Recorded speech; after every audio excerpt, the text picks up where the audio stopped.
With us now via Skype is Mark Simon. Welcome to the show, Mark. How are you? I'm great, Donna. Great to see you as always. We have been friends for a while now, and Yep. what I love most about you is you happen to be one of the most colorful and vibrant souls that I know. Are you wearing something colorful? I am. Lots of painted handprints all over me today. We're going to be talking about a few things, but let's talk about this book. You've written several books. How many? I've written 11. This is my 11th book. And it's in my hands. So it is Start at the Top. Where did this title come from, Mark? Well, it started from. It really means two different things. In Okay. my career, I've been able to kind of jump to the top of whatever I wanted to do very quickly. So one meaning of the title is not having to work your way up, but the other meaning is to skip all those people who can tell you no and just go right to the person who needs to tell you yes. So I like to go to the owner or the person who can hire me or bring me onto a project, and I go right to the top and talk to them. You've won many awards, some of them international. You are, would you say you're an animator, but you're more than an animator? I don't even know, do you have a term for yourself?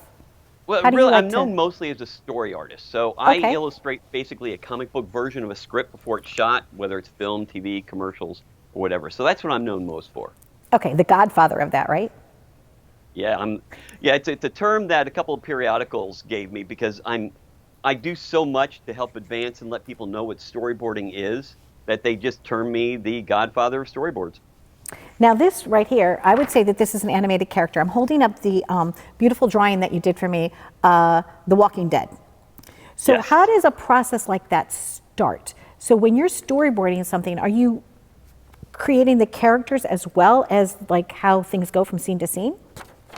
Really, the purpose of a storyboard artist is to take the director's vision of a script and Okay. illustrate it so the other two or three hundred people who are working on it understand the director's vision, so we're all working towards one common visual goal. So it's a lot of working with the director, sketching with them, figuring out how to get inside their head. And I even study other projects that directors have worked on so I know their visual style. So it's a lot of really working to get inside their head. Okay. What are some of your favorite projects? I know one of my favorite projects that when I read that you worked it on was Woody Woodpecker. Right? Yeah, that was a real treat. That was my dad's favorite cartoon when he was growing up. So I grew up watching a lot of Woody Woodpecker. So that was really kind of a neat thing just for family history. The Walking Dead is obviously a treat, but recently one of my most favorite has been Black Lightning. I was a Okay. huge comic book fan growing up, and I collected Black Lightning from issue number one. And now that I'm storyboarding on the show, I get to draw him every day. The geek in me just comes out. It's so cool. You are a very approachable geek, though. You have so many accolades, so people just absolutely love you, but you're very approachable. I've never known you to be somebody that's egotistical. And here on this show, I was asking you to brag a little bit about yourself. So if you don't mind, talk to us about a few of the other big highlights of your career so far.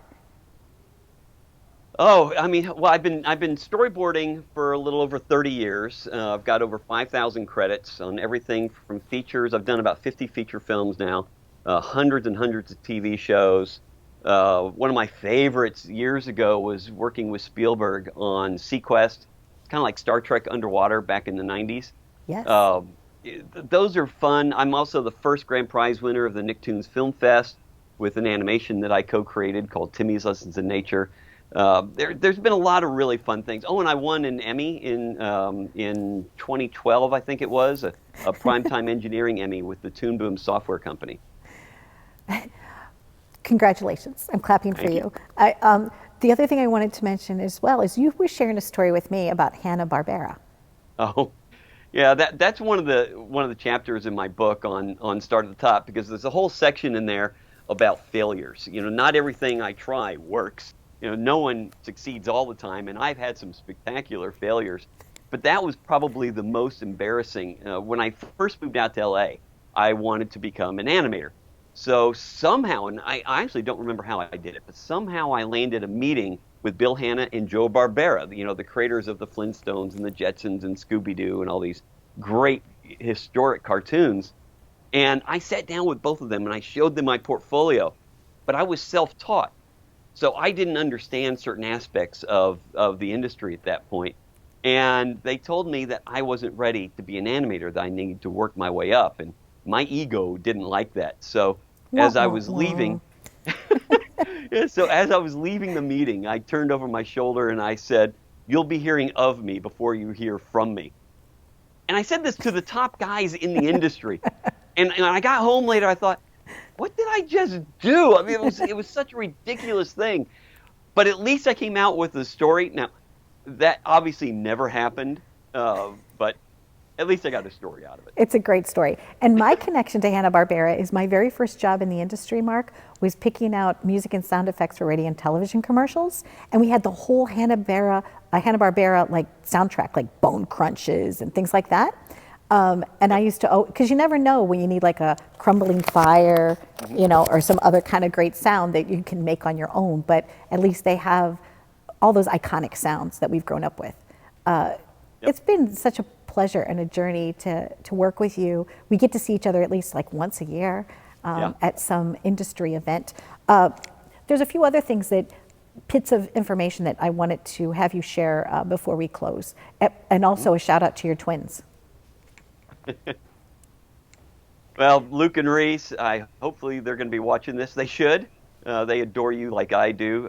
They're in college right now, so it was actually one of the reasons I wrote the book was since they're now starting their careers, I wrote all these stories for them on ways to help shortcut advancing their own careers. But then I realized how many other people could possibly benefit from my stories as well.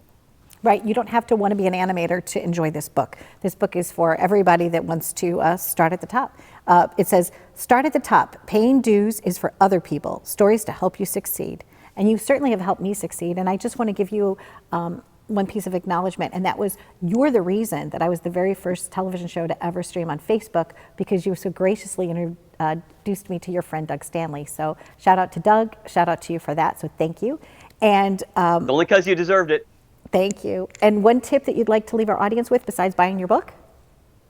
One tip, always try to get to the highest ranked person wherever you want to go. And if it's hard to get to them, that just means you need to be more creative. Never stop trying. Decision makers, decision makers. Thanks again, Mark. Happy journeys to you until we see each other again. Thanks. Great talking to you again. I'm waving at you and waving at our audience. Okay, guys, there you go. It's my dear friend, Mark Simon. Take a look at his book, and I'm obviously going to know his work. He's everywhere.